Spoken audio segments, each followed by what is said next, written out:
boop bop beady bop bop beep beep boop bop. Boo ba ba ba ba ba boo ba ba. Who's the man who will speak the truth? Boo ba ba ba ba ba boo ba ba. Lone candles that burn. Who's the man who will bring light into your life? Boo ba ba ba ba ba boo ba ba. Lone candles that burn. Who's the man who digs through human excrement to present you the gems? Boo ba ba ba boo ba boo ba ba. Lone candles that burn. Who's the man who kinda sometimes knows what he's talking about? Boo ba ba ba ba da boo ba ba. Lone candles that burn. Who's the man who has a scatter? Oh, hello, and welcome to Lone Candle Live. Today, I have another reply guy-in with Lone Candle. So let's get into it. First, I have to find where my mouse cursor went. Now I found it. Alright, so this is a while back. Looks like it's 2 weeks ago, if that's correct. Again, plenty of room to write the real date, YouTube. I don't want 2 weeks ago. I want the date. Now, if you want to write 2 weeks ago and the date, that's fine. But you got plenty of room. It's much more useful to me to have an exact date. Hey, if you want to add 2 weeks ago, you can have that also. Again, plenty of space to have the real date. YouTube, Google, Alphabet, get it done. Make this change. All right. So I actually have two here, but they're basically the same topic. All right. So expect repetition. So anyway, I watched this guy. He's pretty good. He comments on international stuff. And I had myself a little comment, a little reply, if you say. Although on YouTube, it's just called the comment. But it's still a reply, too. But people did reply to me.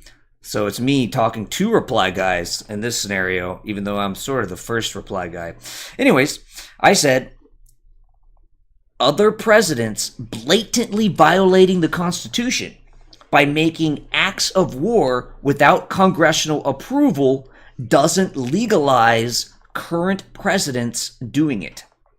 So this is about the United States attacking Venezuela, ordered by President Trump. This was an act of war. The U.S. military forced its way into another country and kidnapped its leader. And it was not authorized by Congress. The U.S. Constitution makes very clear that the power of war, the decision to go to war, is the power of the decision to go to war is within the hands of Congress. It is the Congress who declares war. The U.S. The president is commander-in-chief, meaning he leads the army, but he doesn't make the decision of going to war. Now, if war is upon us, he doesn't have to wait till congressional authorization. But it's very clear that the founders intended, and in the writing of the Constitution itself, to give the power of war to the president. I just misspoke. To the Congress. And so if we have the president attacking, going to war, even if it's a short war, without congressional approval, that is an unconstitutional act. All right. And I don't remember exactly what this guy said, but I can guess by what I'm saying. He mentioned other presidents, and then in a way I found a little misleading possibly. And so I'm just pointing out that other presidents blatantly violating the Constitution by acts of war without congressional approval doesn't legalize current presidents. Trump is not the first to do this. Several wars and conflicts and attacks by the United States have been unconstitutional, going all the way back to the Korean War. So this has happened a lot. Trump's not the first one to do it, but a lot of people are uncareful when they talk about this and act like, well, because it's been done before, it's now legal. Nope. It's equally unconstitutional just because it's been done before. Now, it is true that Trump's not the first to do it, but still unconstitutional. And that's the only real point I'm making here. This person said, just because it doesn't legalize it for a following president doesn't change the fact that it sets a problematic precedent. Yeah,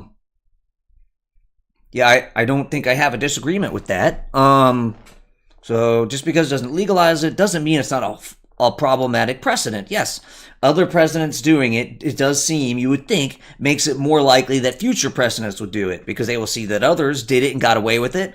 Members of Congress and frankly society at large will be used to presidents ordering the U.S. military into conflict without a congressional approval, and there won't be any sort of outrage. There won't be people mad at breaking the Constitution because they're just not thinking about it. They're used to it. It's already been shown a president can do it and get away with it. And so, yeah, it does set a problematic precedent. I agree. Although does not legalize it. All right. Mr. Gravitatis said, bro, this has been done about a dozen times since the year 1900. It's not illegal, and it's not an act of war. So, I don't know the first time it was done. I usually use the Korean War as the first one, but it very well may have happened before. But these other claims are just wrong. It is illegal. The Constitution is black and white, frankly, that Congress is the one who gets to authorize war in any sort of attack. And as far as it being an act of war, our military used, 120 ships, we knocked out the electricity of their capital city. Our military went in, blew up anti-air stuff, attacked their military assets with force, went in there, killed people, attacked their military, killing them. I think over 100 people died from this, including some civilians, unfortunately. They fought their military, killed them, forced their way into their country, and then our military kidnapped their leader and left. Yeah, I mean, that's an act of war. That's an act of war. Now, wars can be long. They can be 10 years long. They can be 30 minutes long. But if your military is forcing its way with force into another country and you're killing people in the process, even if you don't kill anyone, but you're using force, well, yeah, that's an act of war. All right. So I said, sending a military forcibly into another country to steal their leader is clearly an act of war. As I said, it being done previously doesn't make it legal. Just because the law is not being enforced doesn't change what the law says. And the law I'm talking about here is the U.S. Constitution. The Constitution and the founders clearly gave the power of deciding on acts of war to Congress. A country isn't a strong democracy if its leaders exercise powers outside the law. Using deadly military force in another country isn't some sideshow or gray area. If we can't follow the clear dictates of the Constitution on something as important as war, then the U.S. can't honestly call itself a strong democracy. If we want presidents to have such leeway, then we should pass a constitutional amendment that gives the power of acts of war to the president. Trump didn't even follow the War Powers Act. This war may have been a good idea strategically, but it is obviously illegal under U.S. law. To which Gravitatis replied, bro, this has been done already in Cuba, Panama, Nicaragua, Haiti, the Dominican, and the Dominican effing Republic. And all multiple times. It was never an act of war, and it was never illegal. So he's just repeating himself here. He already said it's been done multiple times. He's not adding anything by listing countries, and we already agree.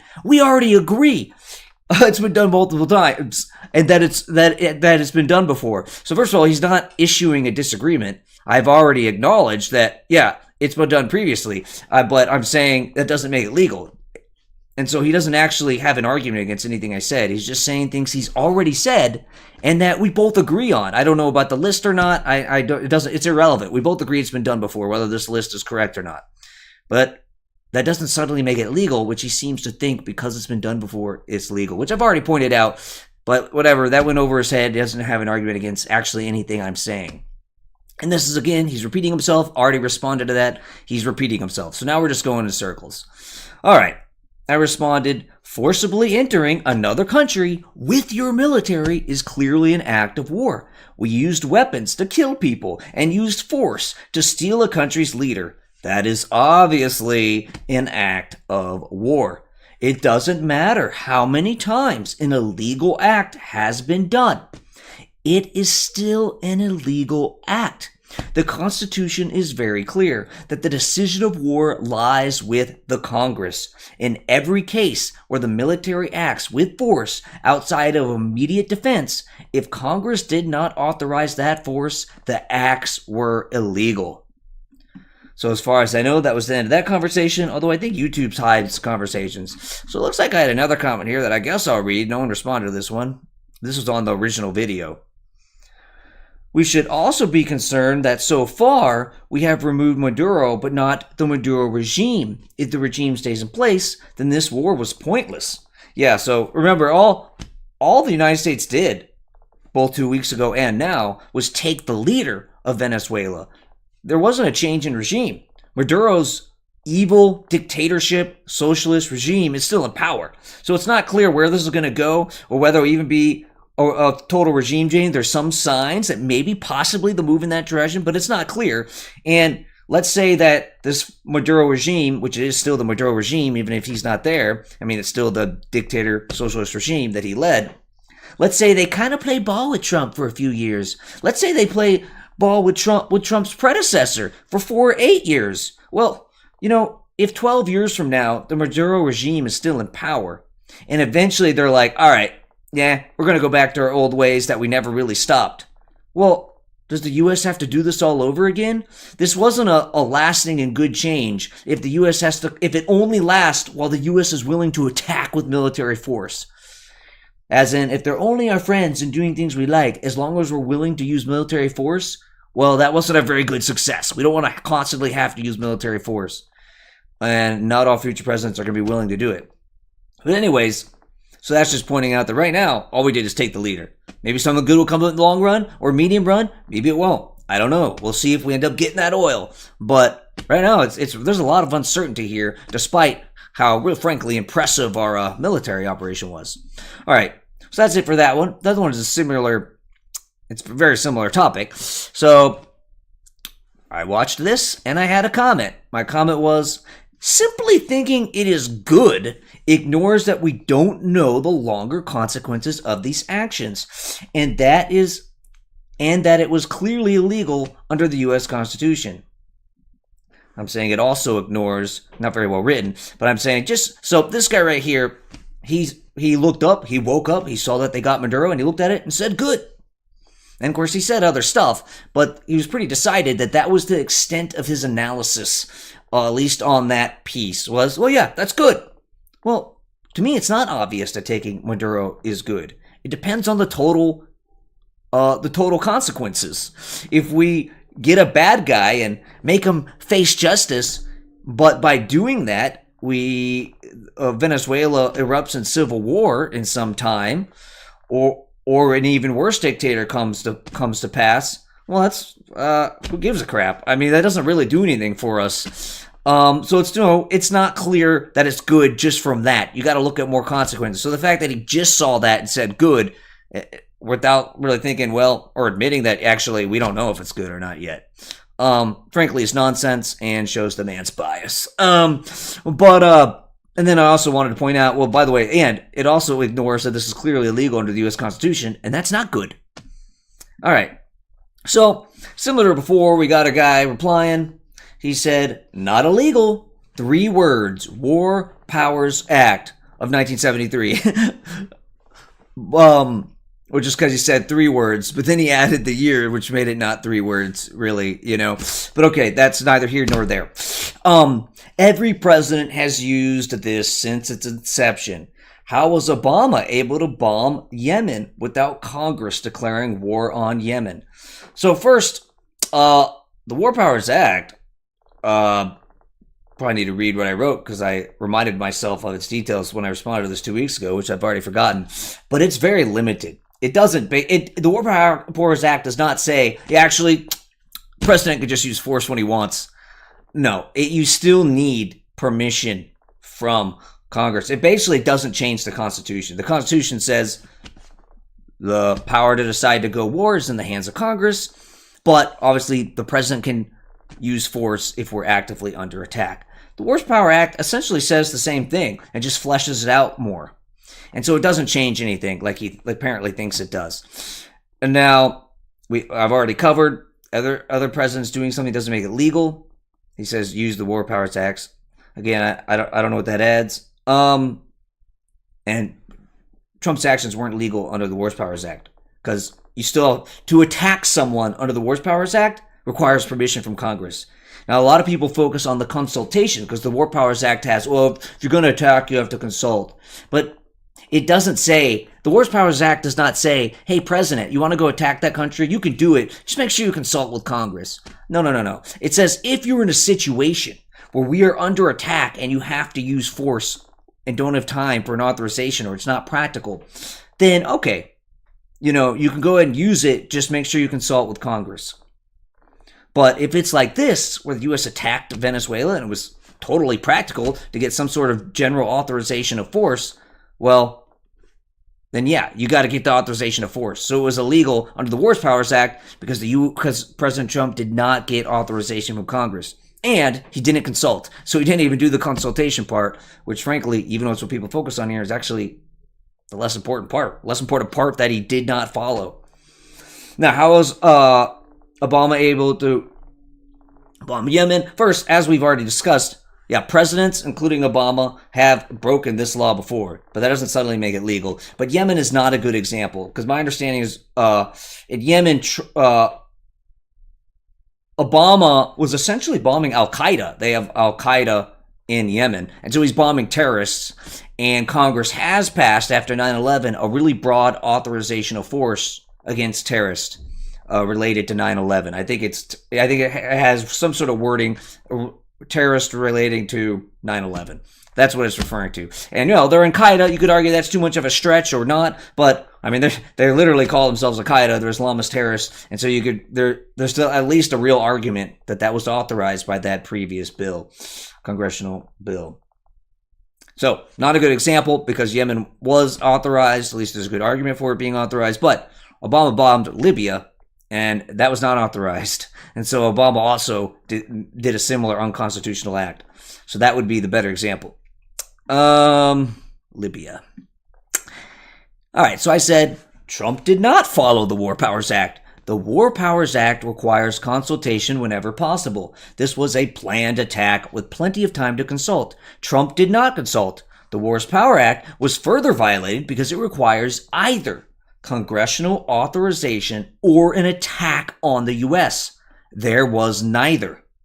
In Yemen, Obama was bombing al-Qaeda groups. After 9/11, the Congress gave broad authority to attack terrorists related to 9/11 attacks. So Congress authorized those strikes. Obama and other presidents have broke the Constitution, though. You are right that Trump is not the first to do this. That doesn't make it legal. Unfortunately, the main mechanism to punish a president for doing this is impeachment, and Congress has not done its duty to protect the Constitution and the rule of law. Yeah, honestly, I think we need to be trying to impeach every president that does this. Everyone.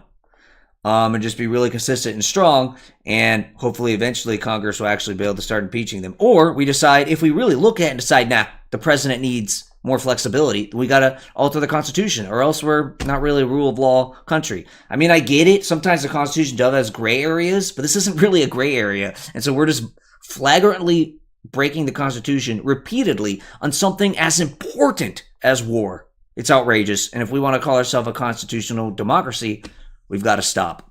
All right. He said I'll read one at a time. He followed it to a T. Well, no, he didn't get permission or consult. So that's just factually inaccurate. It says, where does the term follow it to a T come from? I'm just kind of curious. Anyways, He followed it to a T. It says he has to address Congress within 48 hours of using forces. That's not all it says. And there is supposed to be a consultation beforehand. It's only if he really can't consult that you can do it without consultation. And by the way, it also requires authorization. It doesn't change that you need congressional authorization. So I think people forget that about the War Powers Act. Unless I'm reading it wrong, okay, someone link me the non-paywalled article explaining to me how I'm wrong like that, explaining it to me, because I want it to be explained to me. You could find someone that says anything, but if it's something that I can explain to me how, no, you misunderstand the act, and here's really detailed why, I'd love to read that. Being proven wrong is a good thing, because that means you've just gotten smarter. And you didn't just, so like this is how much knowledge you have. If you add knowledge, it grows like this. You know, it grows, boop, it gets a little bigger, boop.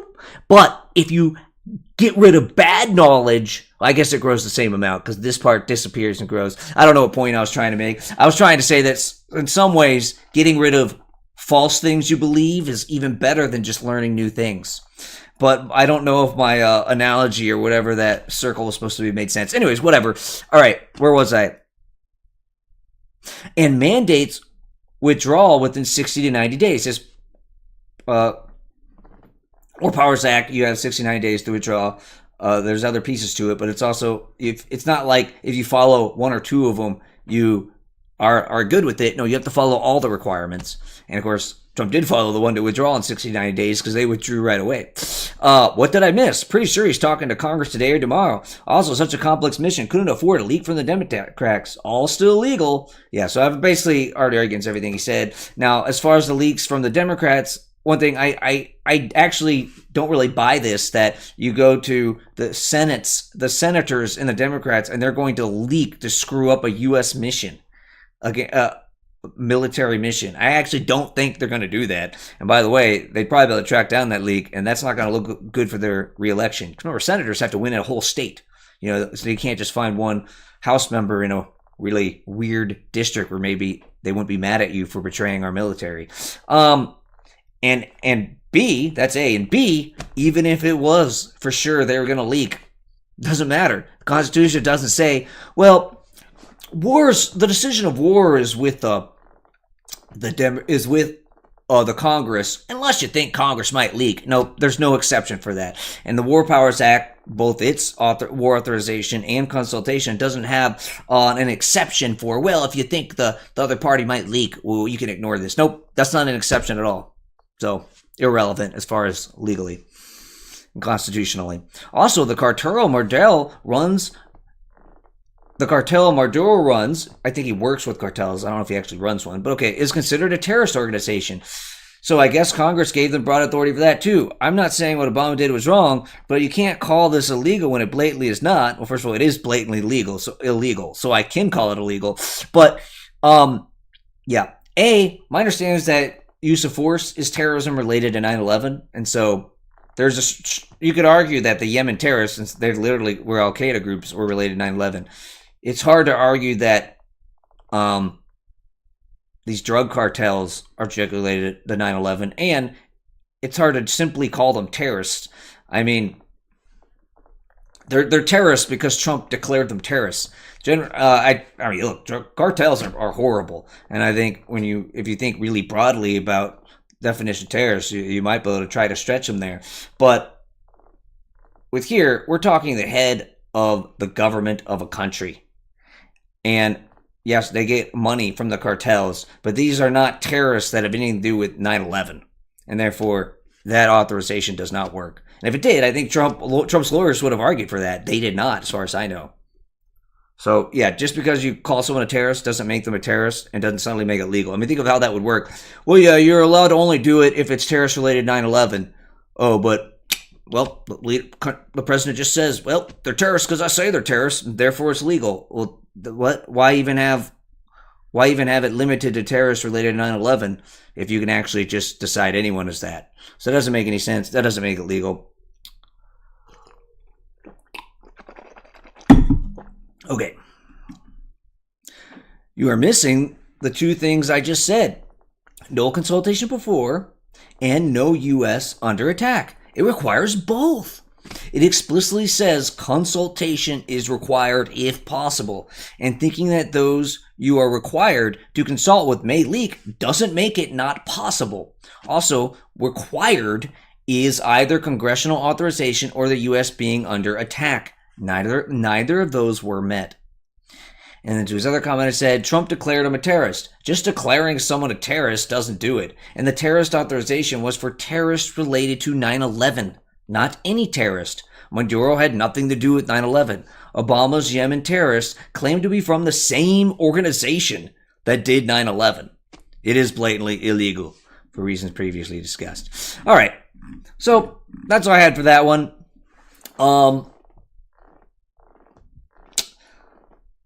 Yeah, I think I've said the main things. But we have a constitution that very clearly puts the power of war, the decision to go to war, with Congress.